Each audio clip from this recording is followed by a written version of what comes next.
Hello, everybody. This is the American Supply Association's Mike Miazga, and we welcome you to another one of our ASA Town Hall COVID-19 meetings. Throughout the last few months during the pandemic, we've brought you boots on the ground, real-time updates from the folks that are living it day to day.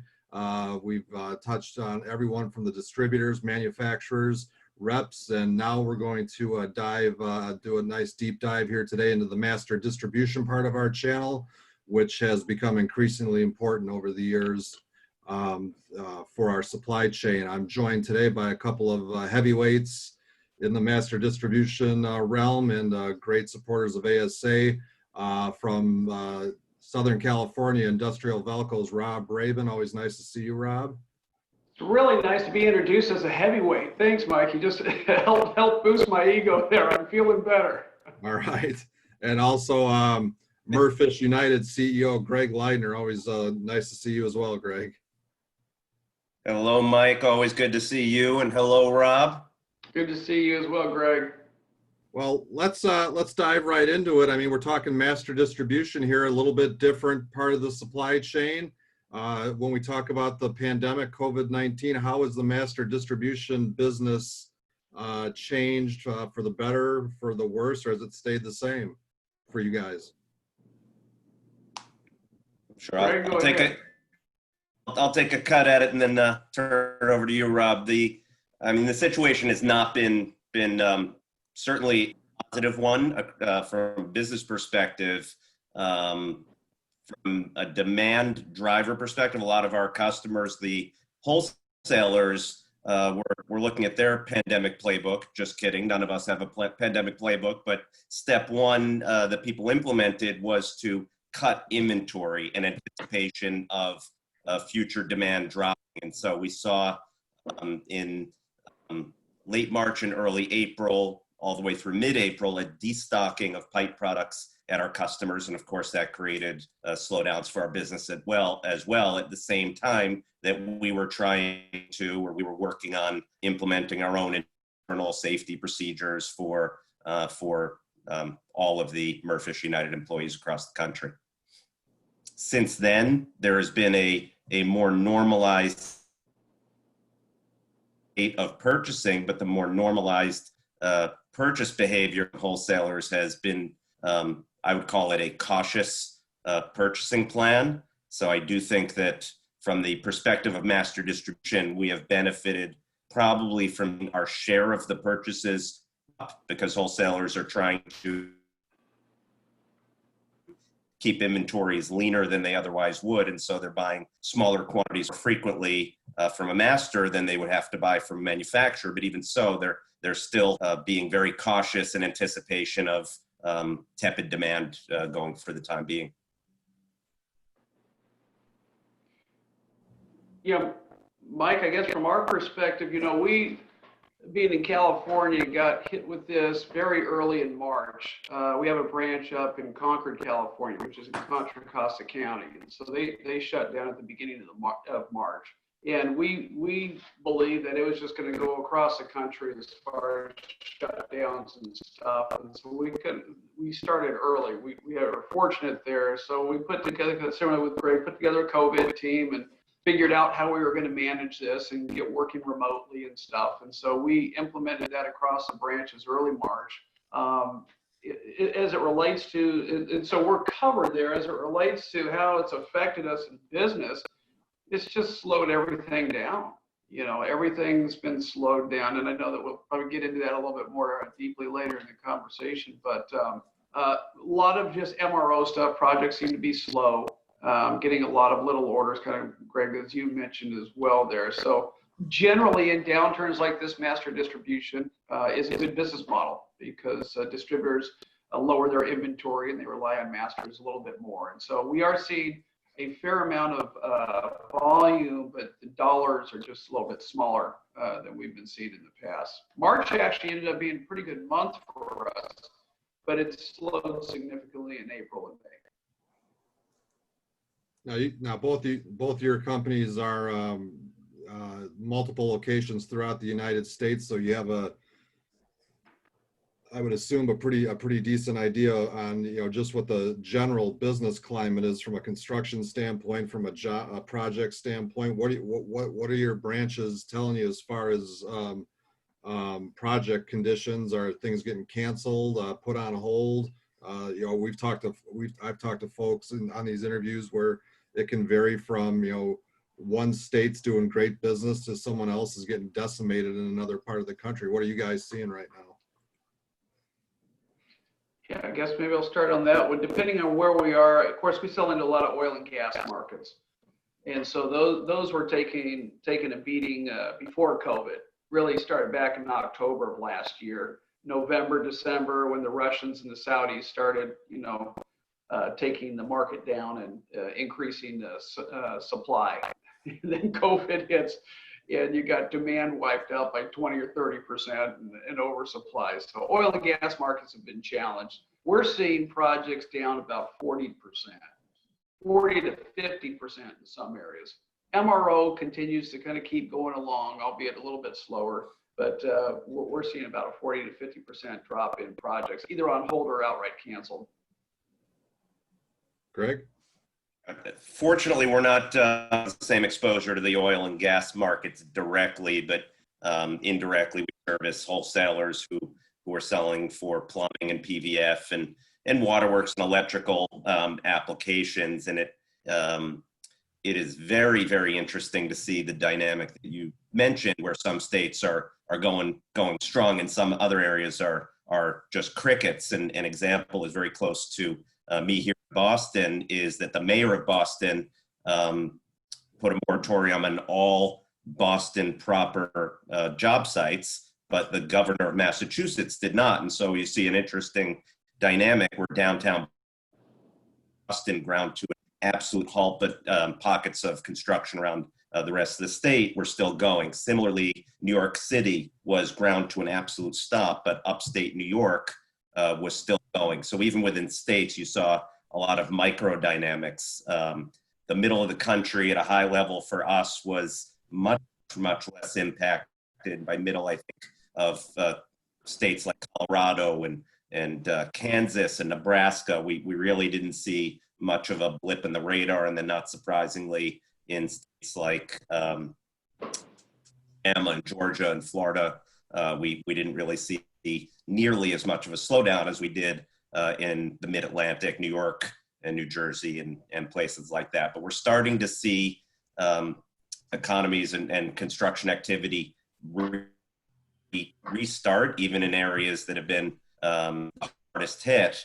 However, they're starting slower. And so jobs have not been canceled, but the jobs that are now bringing back the construction crews may have had 40 people on the construction site 4 months ago, but they're not bringing 40 people back because the big construction companies, I'm being told, are thinking through the lens of safety and social distancing and split shifts. And so a job that might have 40 people 4 months ago has 5 people, 8 people today. And so the job work is going to happen. It's just going to happen slower.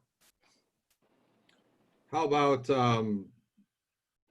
any delays or changes in getting a hold of product, sourcing stuff from overseas? Have you seen any shift in that particular category?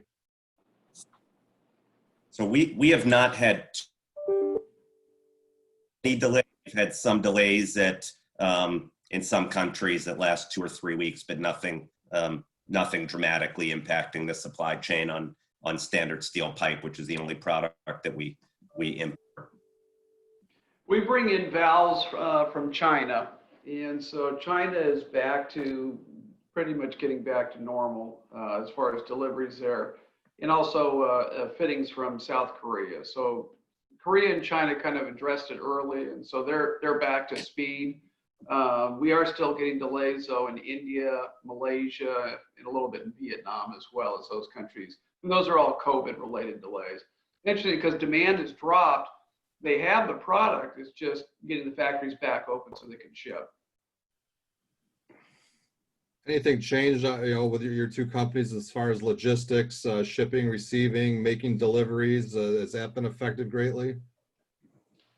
Well, I think everyone's probably, Greg, you probably have the same thing. Everyone's got their COVID protocols, so nobody's allowed in the warehouses outside of our own warehouse personnel. Everybody has masks on. We have sanitizing breaks a couple times, 3 times a day where everything gets sanitized, all the public areas. We have signs for our drivers that they're to stay outside. We'll go out there, ask them, for the order number, and then go, if it's a will call, and just bring their order to them, or we'll text them. They can text us to find out status of the order, and we'll bring their order. So we're not allowing anybody into the warehouses that's not an industrial Valco employee. So fortunately, we've been, praise God, we've been COVID free in all the industrial Valco family of employees. And so I think our system's been working, and so that's changed things a little bit. But I think things continue to operate pretty well. That's one of the things that I'm just amazed at is how adaptable everybody's been with all this. The adaptability of our employees to respond to this environment that we're in, whether you're working on the front lines in the warehouse or you're working remotely as an inside salesperson or in accounting. The adaptability, the technology that's out there now is, as we're doing right now in this Zoom call, it's given us a lot of pause to think about what does it look like going forward. And I don't know the answers 100%, but I know it's going to be different than the way it was before. Yeah, I echo almost everything Rob just said. I mean, I think one of the challenges probably for any master distributor who's making delivery their own fleet with their own drivers to customers is that in the past, our drivers have really been some of our biggest company evangelists, and they've made friends with the customers in the receiving departments, and they go in and they say hi, they use the facilities, they get a cup of coffee, and so just like Industrial Valco and Murphish are limiting our employees into our facilities, so too customers. And so the friendships that exist between the drivers of Fish United and the customers are still there. It's just like when I see my parents, I'm saying hi to them and not giving them a big hug right now. We're all trying to maintain social distancing protocols that are tough when you have strong relationships like we do. Throughout these interviews, the last couple of months, a frequent question that we get asked, people emailing in, return policies for distributors. Has that changed for you guys? I've heard different stories of, isolating inventory for a certain amount of time. Has your return policies changed at all? As it relates to the safety of taking the material back, Mike, or otherwise? Has COVID changed your thoughts on returns? It hasn't changed our thoughts on returns. I just, the science seems to be changing daily. How long can the virus last when you touch something? And, if we're shopping, for example, and if I'm bringing groceries home, my wife makes me wipe down every single box with a Lysol wrap. So that's how it's coming in. Other people are not doing that. I don't know that we've got anything different as far as returns. I do know that we've had an uptick in returns, but I think that's just more related to distributors kind of getting rid of inventories, or just, maybe being a little bit more mindful of what they're buying. So we've seen a slight uptick in returns, but we haven't changed any policies as far as how we receive the return. Yeah, we haven't changed any policies either from a safety perspective. Our drivers and warehouse associates wear gloves to touch steel and copper, and I agree with the science of kind of what experts are saying as far as the virus living on various surfaces is probably, we're not in the highest risk category with copper, steel, and PVC pipes. Yeah. So going back to what I mentioned before, you guys have locations throughout the country. You're dealing with distribution customers. What are you hearing from your distribution customers as far as what they're going through right now, how they're how their business conditions have changed. And does it go back again to it depends on where you're living at or where your branch is at? I think it depends on two things. One is the location. Some geography going faster than others. And you know, we're here in Massachusetts, we're in phase one. There's other states like Florida where people are already back to restaurants at 50% capacity. And and Texas and, certain areas are just, things are or new normal a lot quicker than other geographies. But the other factor is industry. And there are some industries that we sell into that have actually benefited from people staying at home. For example, we sell PVC pipe to pool supply companies across the country. And interestingly, pool supply companies have been doing very, very well as more people have stayed home and taken advantage of their pools or put pools. And if you have young kids, you could understand why having a pool would probably be you'd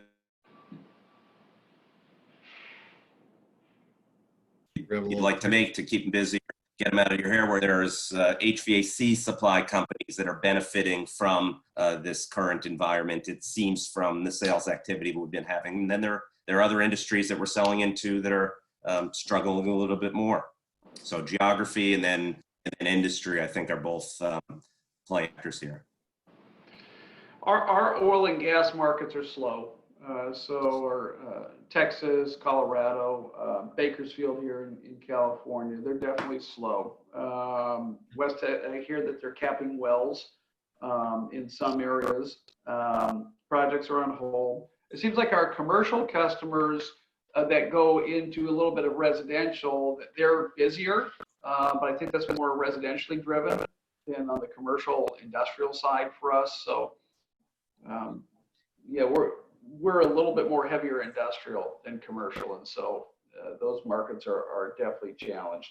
MRO seems to be, still plugging along, and we've got the utility business that we sell through distribution, of course, and that seems to be active. That hasn't really slowed down too much. So there are some bright spots there, but it's hard to distinguish how much of this demand is just COVID related, that's just short term. And what does that look like going forward? If we're selling into a lot of oil and gas markets, and now you've got travel, which has been impacted by 80% arguably, so 80% less demand for jet fuel, gasoline for cars, whatever that drop is, maybe as much as 50%. So where demand is dropping maybe 20 million barrels a day worldwide, 25 to 30 million barrels worldwide, what does that mean for the U.S., where we sell?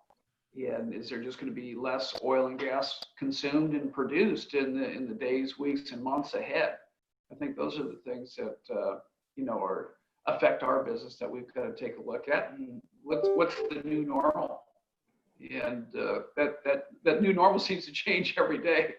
And that's one of the challenges of running the business, and part of the excitement, quite frankly, too, is there's always opportunities. I was talking to one of the founders of PIMCO, who's a neighbor of mine, actually out there in the desert, largest bond fund in the world. And he said, I think COVID's going to bring a lot of much needed changes to our society and opportunities. And so we're trying to look at it from that lens. Is okay, what are those new opportunities? Because business as usual, I don't know that we go back to business as usual. There can be some changes, societal changes. Agreed. Two questions from a leadership standpoint. Your biggest challenges, obstacles through this as running a company, and two lessons you're going to take out of this that you're going to, can use going forward. Yeah, I think I'll take a crack at this one. The biggest challenge over the first few weeks, and for us it really started like the day the NBA got canceled, for us kind of marked day zero. And from that point on, over the next 3 weeks, the biggest challenge was communicating with employees on the role of our business in the industry and in the supply chain as being essential, because that was when states and counties were starting to make announcements, and people were watching local news and hearing their governors or their mayors or whomever say, stay at home unless you're an essential business, don't go out, don't see anybody do anything, and getting on the phone, and this really was an activity that took personal involvement directly with our employees to explain why what we're doing is essential, why the we're selling are going to essential uses such as temporary internet connection unstable. Welcome to the world of Zoom. Why what we're doing actually has tangible societal benefits, and why we need them to come to work even though their neighbors staying at home and still getting paid. It didn't make sense initially, but I think after now having gone through the 40 million people who have filed for unemployment and being able to say I worked through the whole thing, and I was delivering pipes to Long Island to go to Stony Brook Community College, which was turned into a temporary hospital, and so they could install a sprinkler system is just a source of pride now for the employees. But from a leadership challenge, communicating and delivering that message directly to the employees to get them to come to work and want to work and be engaged was a massive, massive challenge. Well said. Yeah, I think staying connected without the benefit of FaceTime at the office, in challenging that belief, I think that's been a challenge for sure. In some ways, our communications dramatically improved through Zoom or use of Teams, and it seems like everybody is very connected. But there's that FaceTime aspect of it, those hallway conversations, the synergies, that we're used to in an office environment that are different now, the way that we're remote processing. So like staying positive and staying adaptable during these times are challenging. We've done some regular videos that we'll send out to everybody. We do kind of a presidential video that our marketing director and I film, and that kind of helps communicate a little bit about what we're doing. And on a personal thing, I did have a little bit of a meltdown. When was it? About a month ago, and I just sent an email out to everybody, and I just got fed up. I was tired of being sheltered in, and I just said, you know what, guys, this sucks. And if you think that this sucks, you're welcome to the club. And I just kind of went on a little bit of a rant. I said, but what doesn't suck is the way that all of you are responding to this. I mean, everybody is just showing up in unbelievable ways. But you know what? I think staying positive is important for a leader, but at the same time, we need to be able to give them a voice to tap into. We just don't have to be robots, positivity robots. Like, we're human, and a lot of this sucks. We got to adapt through it. We got to push through it. But I think being able to talk through the reality of the circumstance, address it, helps us move on to, okay, now that we've kind of touched that, let's see what the next stage is for us. And we're still moving on in a positive direction, but I don't think we just ignore, some of the challenges that are there. And I got several, probably a couple dozen emails from others saying, hey, Rob, thanks for saying what we're all feeling. Yeah, so sometimes you just need to give your employees and yourself a little place to vent. If you had to handicap it, is this business going to be slow to rebound here, or once the states start getting into latter stages of reopening, are we going to see things almost back to normal? Where do you see it short term and longer term heading into next year? I guess for us, I think we've had a 20% hit from COVID. That's it. I think our bigger challenge is oil and gas and demand for oil products and what's going to happen with Russia and Saudi and production. So that's probably the bigger of the two. That's probably 30% of it. And I say 20% of it is COVID related. And so that's, we're trying to manage through that part. How much of the 20% drop of COVID comes back? Maybe 10% of it, maybe 10% goes away for for a year or something because people are commuting less, people are traveling less, are using less of those products. But I was talking to a buddy in the office space, and I'm just going, man, that's a business I don't know that I'd want to be in, is office space, because everyone's, finding that they don't need the offices to work in. And his view was, he goes, I think office space in some areas might actually improve because people need more office space for more social distancing, right? So where they'd have more people crammed into a smaller space, maybe there's an opportunity to have larger spaces with better social distancing. So there's always a silver lining, no matter what the circumstance is. We're just trying to be open to find out what those are.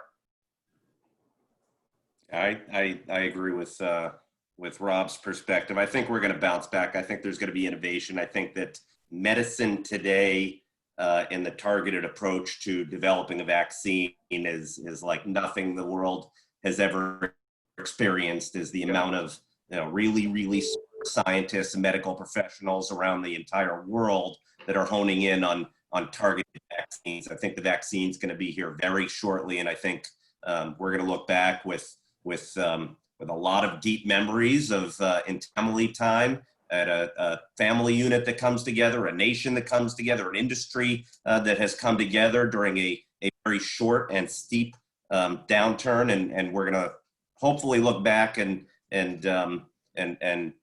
think fondly of these times, but it's going to lead to a robust business climate in the not so distant future.